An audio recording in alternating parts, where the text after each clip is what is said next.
क्यों जब share market लो पर होता है या फिर डाउन होता है उस टाइम पर अपने पास खरीदने के लिए पैसा ही नहीं होता है। कारण ये है कि जिससे कि एक आप एग्जांपल लेते हैं, दिल्ली में 100 करोड़ लोग रहते हैं, 100 करोड़ लोगों को कंट्रोल करता है फाइनेंशियल इंस्टीट्यूशन और बैंक से।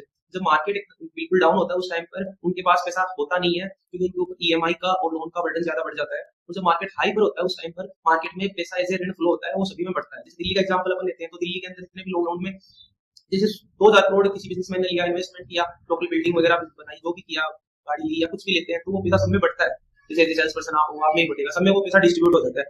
और इसी हिसाब से चलता है। जब मार्केट हाई पे होता है तब लोन का ग्राफ भी ऊपर की तरफ जाता है, तो जब मार्केट लो होता है तो लोगों के पास पैसे ग्राफ पैसा नहीं होता, तो पैसे ग्राफ नीचे की तरफ चला जाता है। सिस्टम ये है अजीब है, लेकिन सिस्टम ऐसे ही वर्क करता है। जैसे फाइनेंशियल इंस्टीट्यूशन कंट्रोल करके रखते हैं लोगों को। जब पैसा ही नहीं होता, जब मार्केट डाउन होता है, आपको सामने अपॉर्चुनिटी दिख रही है कि हाँ मेरे को यहाँ पर खरीद लेना चाहिए। 2008 का एग्जांपल लेते हैं, किस को नहीं पता था खरीदना चाहिए। या 2008 का एग्जांपल लेते हैं, उसमें भी लोगों को पता था खरीदना चाहिए, लेकिन उस टाइम पे पैसा ही नहीं होता है कि हम जाकर शेयर मार्केट में खरीदें, तो खरीदने का एक्शन नहीं ले पाते हैं।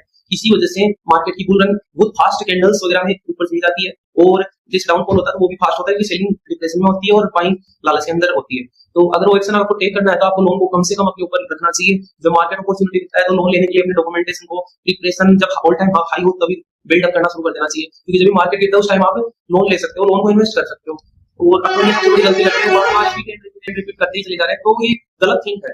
तो देखिए, अगर आपको ये इन्फॉर्मेशन अच्छी लगी कि ग्राफ में रिलेशनशिप क्या है, कि मार्केट बढ़ता है तो लोगों का ऋण भी बढ़ता चला जाता है, तो आप ज्यादा कम से कम लाइक जरूर करें। Thank you.